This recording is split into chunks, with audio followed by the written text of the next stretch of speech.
اعوذ باللہ من الشیطان اللعین الرجیم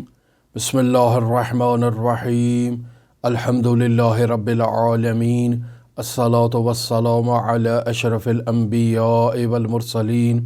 وعلی آلہ طیبین طاہرین المعصومین الذین اذہب اللہ عنہم الرجس وطہرہم تطہیرا اللہم صل علی محمد وآل محمد اللہم اخرجنا من الظلمات الوہم واکرمنا بنور الفہم اللہم افتح علینا ابواب رحمتک وانشر علینا خزائن علومک برحمتک یا ارحم الراحمین۔ عزیزان محترم، رسالہ لب اللباب پر ہماری آپ کے ساتھ گفتگو جاری تھی۔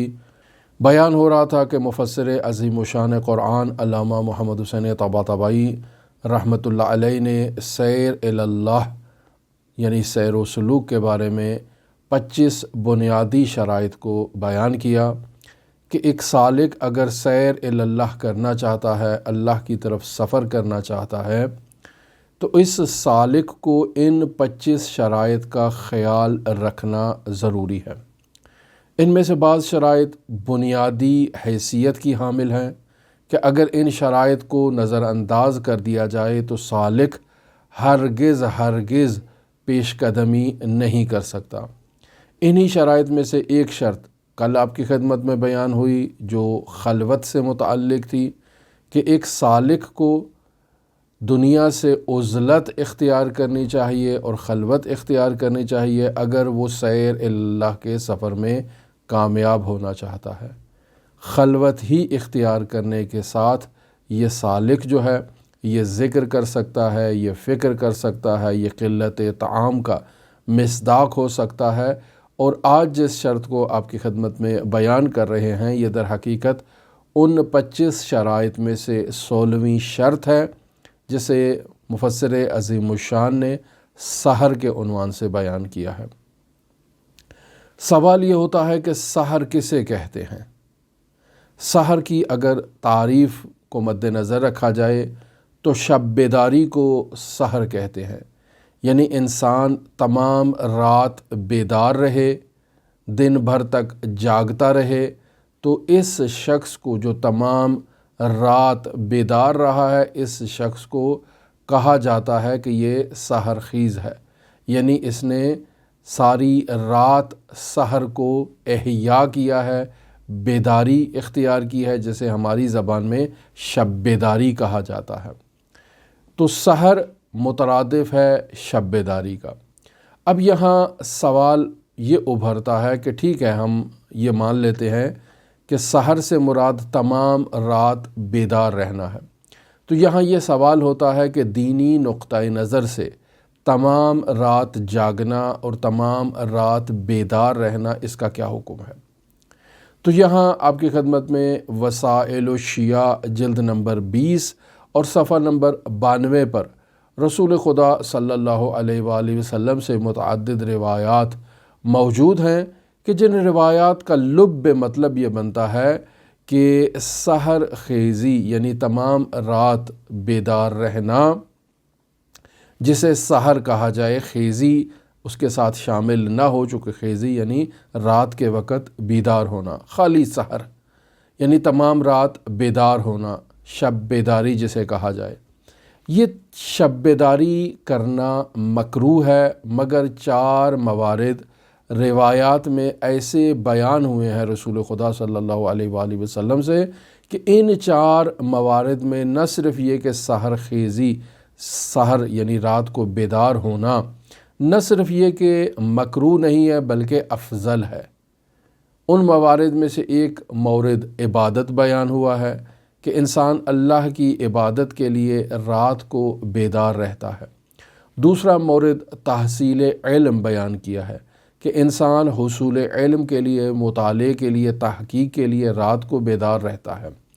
تیسرا مورد جو بیان ہوا ہے وہ تلاوت قرآن مجید ہے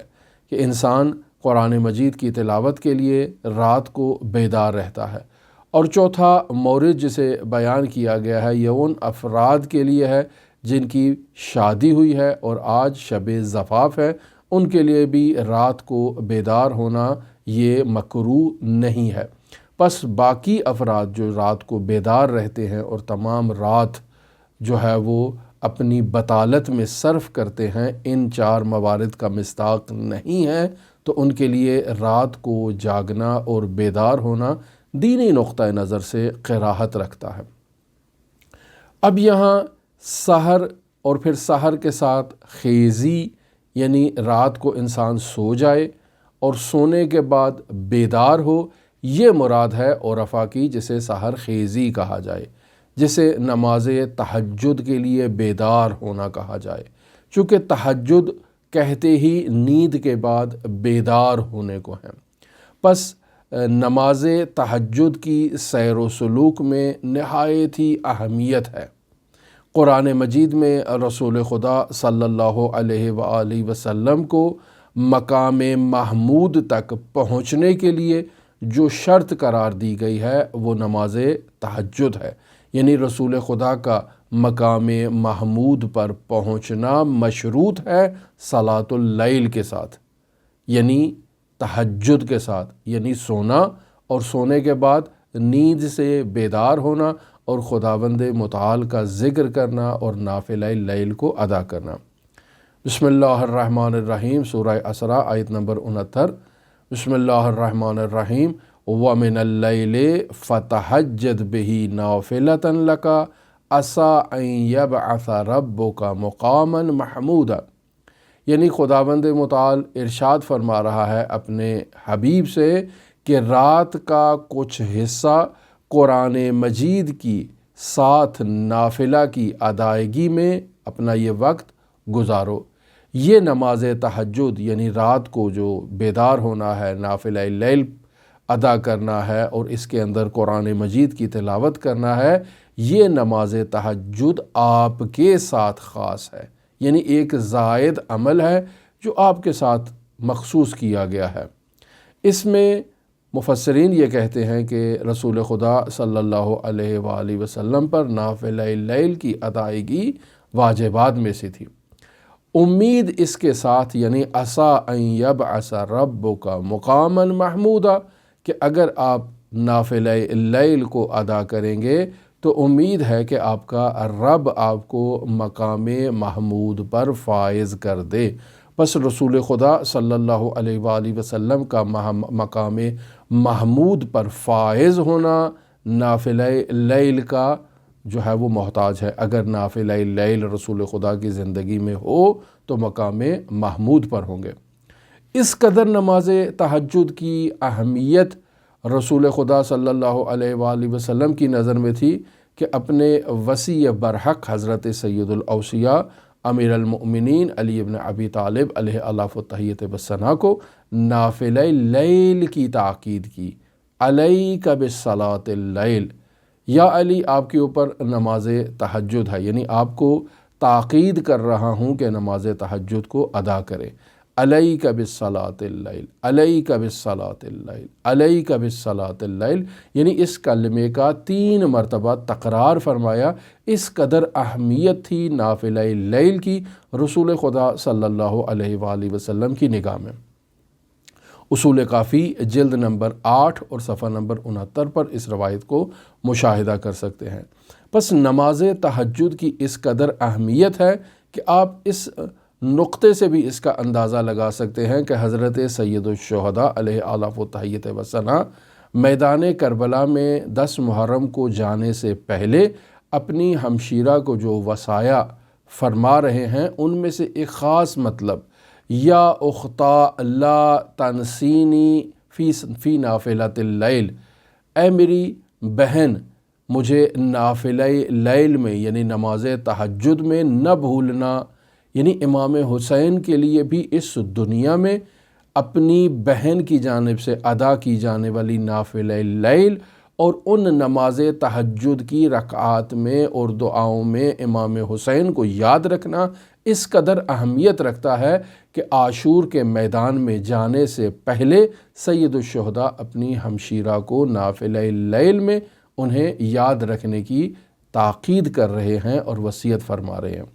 پس نماز تہجد ایک سالک کی پیش رفت میں سیر و سلوک کے سفر میں نہایت اہمیت رکھتی ہے، اور یوں کہا جائے کہ ایک ریڈ لائن کی حیثیت رکھتی ہے کہ اگر کوئی شخص جو سالک بننا چاہتا ہے اور نماز تہجد کو ادا نہیں کرتا اور اس کی پاسداری نہیں کرتا تو ایسے شخص کو سالک شمار نہیں کیا جا سکتا ہے۔ بس ایک سالک کے لیے نماز تہجد کو ترک کرنا جائز ہی نہیں ہے۔ مرحوم سید علی آغا قاضی طباطبائی رحمۃ اللہ علیہ، مفسر عظیم الشان قرآن علامہ محمد حسین طباطبائی رحمۃ اللہ علیہ کو فرماتے تھے کہ اگر دنیا چاہتے ہو تو نماز تہجد پڑھو، اور اگر آخرت چاہتے ہو تب بھی نماز تہجد پڑھو، یعنی انسان کی دنیا اور انسان کی آخرت نماز تہجد کے اندر جو ہے وہ پوشیدہ ہے۔ انسان کی دنیا بھی جو ہے وہ انشورنس ہو جاتی ہے اور بیمہ ہو جاتی ہے نماز تہجد کی ادائیگی سے، اور آخرت کی بھی ضمانت اسے میسر ہو جاتی ہے اگر وہ نافلہ لیل کی ادائیگی کرے۔ لہٰذا اس قدر نافلہ لیل کی تاکید کی جاتی ہے کہ استاد نے اپنے شاگرد کو 40 دن کا سلوکی وظیفہ اور چلہ دیا کہ 40 دن تم نے اس چلے کو ادا کرنا ہے اور اس عمل کو کرنا ہے۔ اس چلے کے دوران شاگرد نے ایک رات نافلہ لیل کو ترک کر دیا تو اب استاد نے کہا کہ نہیں، یہ چلہ باطل ہو چکا ہے، دوبارہ اول سے اس چلے کو انجام دو، چونکہ نافلہ لیل تم سے ایک رات ترک ہو چکی ہے۔ پس چلہ اس وقت تک کامیاب نہیں ہو سکتا جب تک تمہاری نافلہ لیل برقرار نہ رہے۔ پس نافلہ لیل کی اس قدر اہمیت ہے کہ جو اس سحر کے اندر بیان ہوا ہے، یعنی اس مورد میں جو 16واں مورد ہے جسے مفسر عظیم الشان سیر و سلوک میں بیان کر رہے ہیں، سحر سے مراد تمام رات بیدار رہنا نہیں ہے کہ ایک سالک جو ہے وہ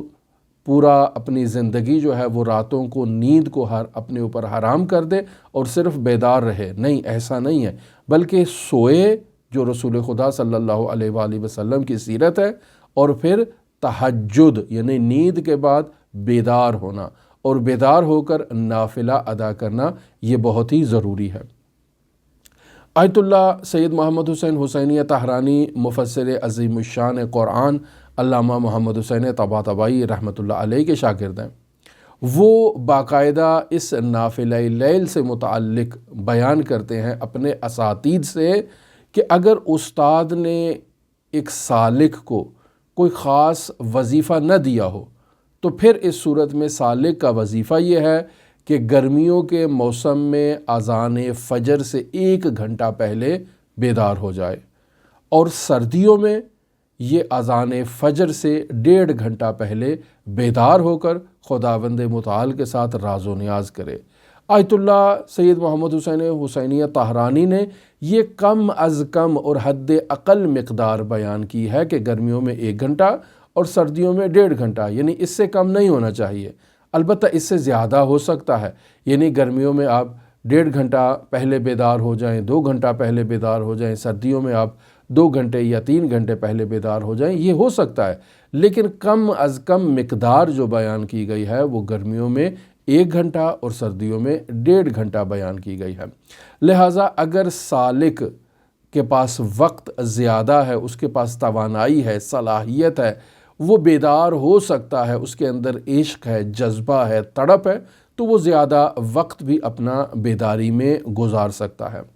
روایات میں نیند کے بعد اس طرح سے تہجد کے لیے بیدار ہونا، عبادت کے لیے بیدار ہونا، ذکر اور راز و نیاز کے لیے بیدار ہونے کے بہت سے دنیاوی فوائد بھی بیان کیے گئے ہیں، برزخی فوائد بھی بیان کیے گئے ہیں، اور اخروی ثمرات کو بھی اس کے لیے بیان کیا گیا ہے۔ اب ایک بنیادی مطلب جس کی طرف اشارہ کرنا نہایت ضروری ہے، اور وہ میرے اور آپ کے لیے بہت ضروری ہے، اور وہ مسئلہ یہ ہے کہ ہم چاہتے ہیں کہ صلاۃ اللیل کو ادا کریں، رات کو سو جائیں اور پھر سونے کے بعد بیدار ہوں، اور بیدار ہونے کے بعد خداوند متعال کا ذکر کریں، عبادت کریں، راز و نیاز کریں، لیکن کیا کریں کہ ہم بہت کوشش کرتے ہیں لیکن بیدار نہیں ہو پاتے۔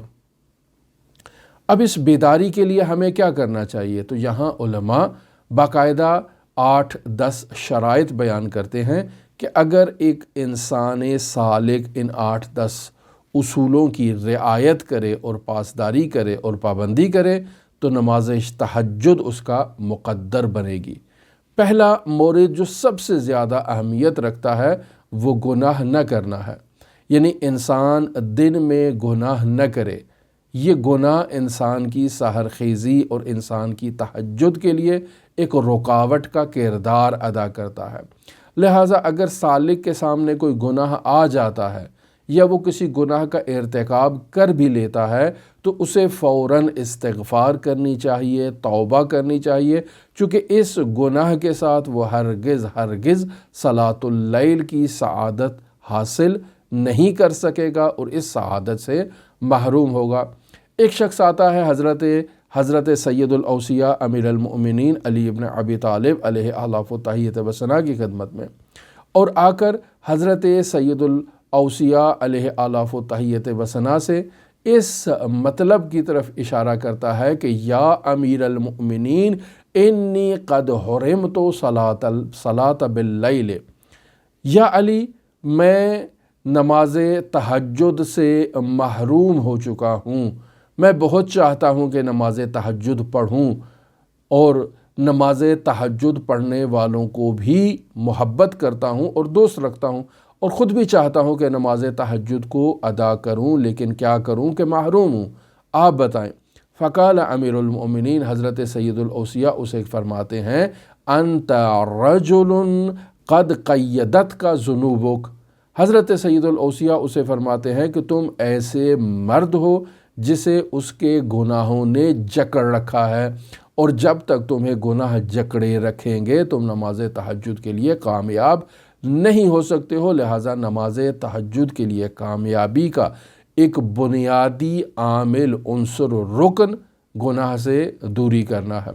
پس سالک کو یہ چاہیے کہ گناہ سے دوری کرے۔ جس دن سالک گناہ سے دوری کرے گا اسے سعادت نصیب ہوگی نماز تہجد کی، اور جس دن سالک سے گناہ سرزد ہو جائے وہ نماز تہجد سے محروم ہو جائے گا۔ لہٰذا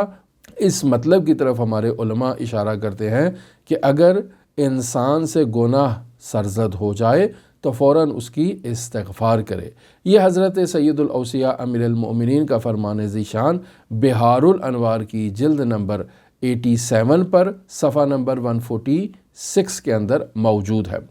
اب دوسرا بنیادی شرط جو نماز تہجد کی سعادت کے نصیب ہونے میں بنیادی کردار ادا رکھتا ہے وہ ہے قیلولہ کرنا، یعنی مختصر سا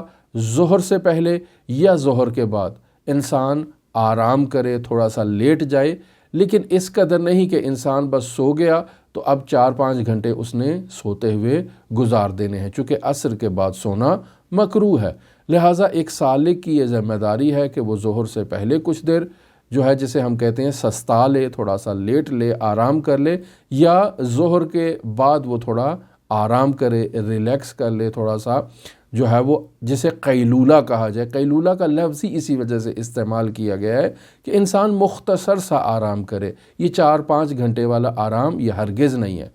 اور اگر اس قدر طولانی آرام کرے گا تو یہ باعث بنے گا کہ اس کو رات کو نیند نہ آئے، جو اگلا عامل ہے جس سے اس کی صلاۃ اللیل سے محرومیت کا باعث بن سکتا ہے۔ لہٰذا اسے کم آرام کرنا چاہیے۔ اور پھر یہاں تیسری اور چوتھی شرط بیان کی جاتی ہے علماء کی جانب سے، ہم نے اسے ایک شرط کے عنوان سے بیان کیا ہے، اور وہ یہ ہے کم کھانا اور ہلکی غذا کا استعمال کرنا۔ یہ ایک سالک کے لیے بہت ضروری ہے، یعنی رات کو وہ کھانے کے لیے دسترخوان پر گیا ہے تو ایسی غذا کا انتخاب کرے جو ہلکی غذا ہو، سبک، بہت ہی وزنی اور ثقیل غذا جو اس کے معدے کے اوپر وزن ڈال دے، ایسی غذا کا استعمال نہ کرے، جسے کہا جاتا ہے فارسی میں غذائے چرب، یعنی ایسی غذا کہ جس میں بہت زیادہ طاقت، توانائی، انرجی موجود ہے، ایسی غذا کا رات کے وقت استعمال نہ کرے۔ مثلا گوشت نہ کھائے، کباب نہ کھائے، یا ایسی جو مرغن غذائیں ہیں ان کا رات کے وقت استعمال نہ کرے۔ بس ہلکی غذا کو رات کے وقت کھائے، اور دوسری چیز جو غذا کھا رہا ہے اسے قلیل مقدار میں کھائے۔ یہ باعث بنے گا کہ انسان نماز تہجد کی سعادت حاصل کر سکے۔ پھر اس کے علاوہ چوتھا مورد جسے علماء نے یہاں بیان کیا ہے وہ ہے رات کو جلدی سو جانا۔ رات کو جلدی سونے سے انسان کو نماز تہجد کی اور سحر خیزی کی سعادت نصیب ہوتی ہے۔ علماء یہاں اس مطلب کی طرف بھی اشارہ کرتے ہیں کہ رات کو جلدی سونا رحمانی ہے اور رات کے آخری پہر میں سونا شیطانی ہے، لہٰذا انسان کو یہ چاہیے کہ وہ رات کو جلدی سو جائے۔ لیکن نہایت افسوس کی بات ہے کہ آج کل جہاں یہ جدید ٹیکنالوجی اور جدید آلات نے انسان کو سہولت ایجاد کر رکھی ہے، وہی انسان کے لیے نقصانات کا بھی باعث ہے۔ مثلا یہی بجلی ایک بہت بڑی سہولت ہے انسان کے لیے۔ بجلی کے ذریعے سے انسان بہت سی سہولیات میں آ جاتا ہے، لیکن اس کا نقصان بھی ہے، اور نقصان یہ ہے کہ انسان رات کو دیر سے جاگتا رہتا ہے۔ قدیم زمانے میں جب بجلی نہیں ہوتی تھی، انسان چراغ کا استعمال کرتا تھا، تو جلدی چراغ کو بجھا کر انسان مغرب اور عشاء کے بعد سو جاتا تھا۔ لیکن آج جو بجلی آ چکی ہے تو انسان کی مغرب کب ہوئی، عشاء کب ہوئی، رات کب ہوئی، دن کب ہوا، انسان کو پتہ ہی اس بات کا نہیں چلتا۔ لہٰذا ہمارا دن اور رات اس بجلی کے باعث اور اس جدید ٹیکنالوجی کے باعث ایک ہو چکا ہے، اور ہمیں معلوم ہی نہیں ہوتا کہ رات کب ہوئی ہے اور دن کب ہوا ہے۔ اور بعض شہروں میں تو ایسے ساری رات جاگتے ہیں اور سارا دن وہ آرام کرتے ہیں۔ یہ نہایت ہی مس یوز ہے اس ٹیکنالوجی کا اور ان جدید آلات کا۔ لہٰذا انسان کو یہ چاہیے کہ وہ نماز عشاء کو پڑھنے کے بعد مختصر سا کھانا تناول کرے اور ہلکی سی غذا کو تناول کرے اور اس کے بعد سو جائے۔ یہ طرز عمل رسول خدا صلی اللہ علیہ وآلہ وسلم کا طرز عمل تھا۔ یہ طرز عمل حضرات ائمہ معصومین علیہ السلام کا طرز عمل تھا۔ سالک کو چاہیے کہ وہ رات کو جلدی سوئے اور اس امر سے ہرگز غفلت نہ کرے۔ اگر اس امر سے سالک غافل ہو جائے گا تو نتیجہ یہ نکلے گا کہ وہ صبح کی جو ہے وہ سحر کے لیے بھی بیدار نہیں ہوگا، اور بسا اوقات اس سے نماز فجر بھی قضا ہو جائے گی۔ پانچواں مورد جسے علماء یہاں بیان کرتے ہیں وہ یہ ہے کہ رات کو سوتے وقت عشق الہی کو اپنے ذہن میں لے کر آئے، یعنی بستر میں جا رہا ہے تو عشق الہی کے ساتھ اور عشق الہی کی سوچ کے ساتھ اور عشق الہی کی خود پر تلقین کے ساتھ انسان بستر میں جائے تو یہی عشق الہی اس کو نیند سے بیدار کرے گا۔ چھٹا مورد جسے علماء بیان کرتے ہیں وہ یہ ہے کہ سحر کے وقت بیدار ہونے کے لیے انسان نیت اور ارادے سے سوئے، یعنی نیت کرے کہ اے میرے پروردگار، میں نے صبح سحر کی نماز کے لیے بیدار ہونا ہے، لہٰذا اس نیت سے وہ اپنے بستر پر جائے، خود کو عشق الہی کی تلقین کرے اور ارادہ ہو کہ میں نے سحر کے وقت بیدار ہونا ہے، تو خداوند متعال اسے یہ سعادت نصیب کرے گا کہ وہ سحر کے لیے بیدار ہو۔ بعض علماء تو یہاں یہ بھی کہتے ہیں کہ انسان سونے سے پہلے خداوند متعال کے ساتھ ایک ایگریمنٹ کر لے اور خداوند متعال سے کہے اے میرے پروردگار، میں اس موت عارضی میں جانا چاہ رہا ہوں جو نیند ہے، اور اپنی روح کو تیرے حوالے کرتا ہوں، اے میرے پروردگار سحر کے وقت مجھے بیدار کر دینا۔ تو یقینی بات ہے کہ سحر کے وقت اسے فرشتہ موکل بیدار کرے گا اور سحر کی سعادت اسے نصیب ہوگی۔ لہٰذا ساتویں مورد میں علماء اور فقہا یہ بیان کرتے ہیں کہ ایک سالک آغاز سفر میں رات کو سونے سے پہلے گھڑی کا الارم لگا سکتا ہے۔ یہ الارم لگائے اور اس الارم کے بعد اٹھ جائے، لیکن یہ آغاز سفر میں ہے۔ جب اس کو سحر خیزی کی عادت ہو جاتی ہے، نماز تہجد کی عادت ہو جاتی ہے، تب اس کے لیے گھڑی کا الارم لگانا یہ ضروری نہیں ہے۔ اب اس کو خود بخود نیند سے بیداری اس کو نصیب ہو جائے گی، اسے وہ معمور فرشتہ اٹھائے گا اور اسے نماز تہجد کے لیے بیدار کرے گا۔ اور ایسا بہت سے جو ہے وہ آپ لوگوں نے مشاہدہ کیا ہوگا اپنی زندگی میں اور تجربہ کیا ہوگا کہ واقعاً انسان کو کوئی بیدار کر دیتا ہے۔ 8واں مورد جسے علماء یہاں بیان کرتے ہیں وہ یہ ہے کہ صبح اٹھنے کے فوراً بعد انسان وہ لوازمات جو نیند سے متعلق ہیں ان لوازمات کو اپنے سے دور کرے، یعنی اٹھے فوراً اپنا بستر جمع کرے، اپنا کمبل، اپنی رضائی، اپنا لحاف، جو کچھ بھی اس نے رات کو استعمال کیا ہے اس کو جمع کرے اور اپنا بستر لپیٹ کے رکھ دے۔ یہ پہلا کام، چونکہ اگر یہ بستر پڑا رہے گا تو انسان میں نحوست آئے گی۔ دوسرا علماء کہتے ہیں کہ اگر اس کے لیے ممکن ہے تو اٹھنے کے بعد فوراً غسل کرے۔ پھر اس کے بعد فرماتے ہیں کہ اٹھنے کے بعد کوئی چیز کھائے، مثلاً چائے، جسے قہوہ یہاں ایران میں اور عراق میں بہت زیادہ استعمال کیا جاتا ہے، قہوہ نوش کرے، یا پھر اس کے علاوہ کچھ لقمے کھانے کے تناول کر لے، کچھ پھل کھا لے، تازہ ہوا میں کچھ قدم چہل قدمی کے چلے۔ اور آپ دیکھیں تو آیت اللہ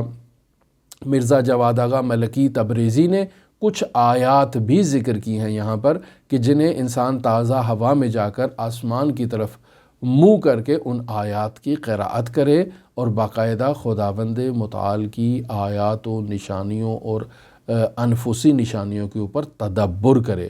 یا بعض علماء یہ کہتے ہیں کہ گھر کے کچھ حصے میں چراغ روشن کر لے، لائٹ روشن کر لے۔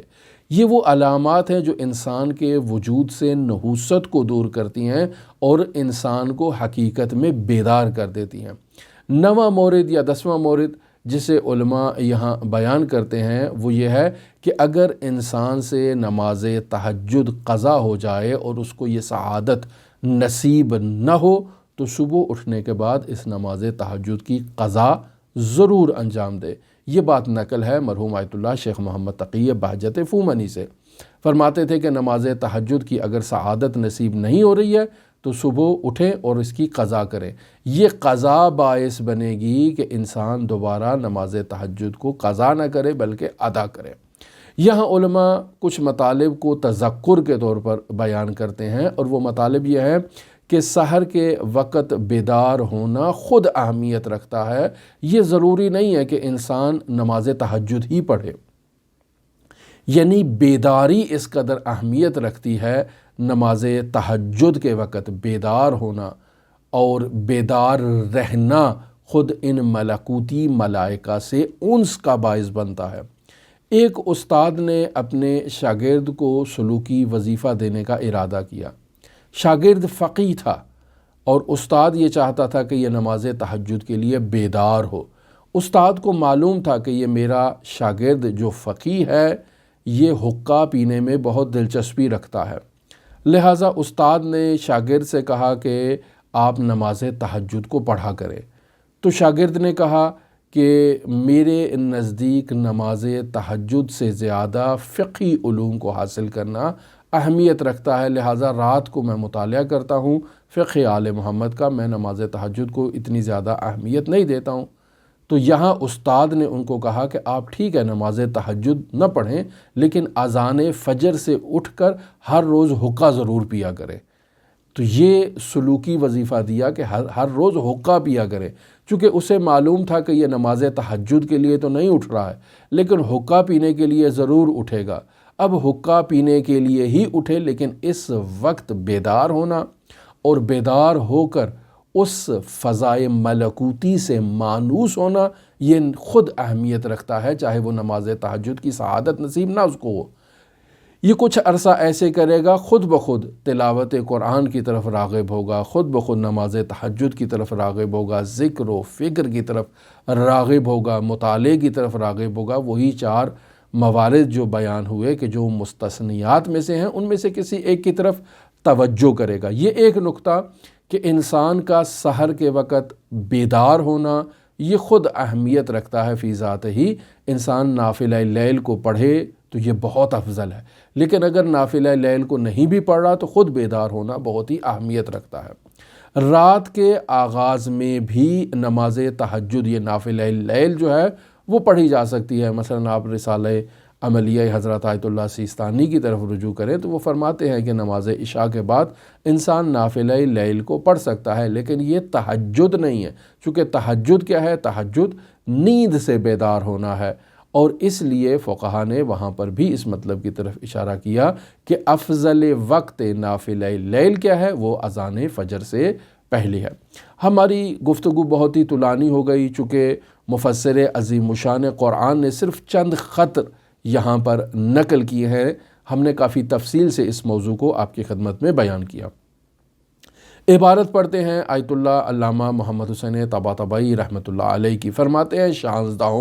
16واں مورد کیا ہے؟ سحر ہے۔ سحر کسے کہتے ہیں؟ وآن بیداری سحر است، یعنی رات کو بیدار رہنا، بے قدری یعنی اس مقدار میں کہ طبیعت سالک را طاقت باشد، یعنی جس مقدار میں سالک کے اندر توان اور طاقت ہو اس مقدار میں اس کو بیدار رہنا چاہیے سحر کے وقت۔ جیسے نقل ہوا آیت اللہ تہرانی سے کہ گرمیوں میں 1 گھنٹہ اور سردیوں میں 1.5 گھنٹہ، لیکن اگر انسان میں طاقت ہے تو اس ٹائم کو بڑھا بھی سکتا ہے، اس کو کم نہ کرے اپنی زندگی میں۔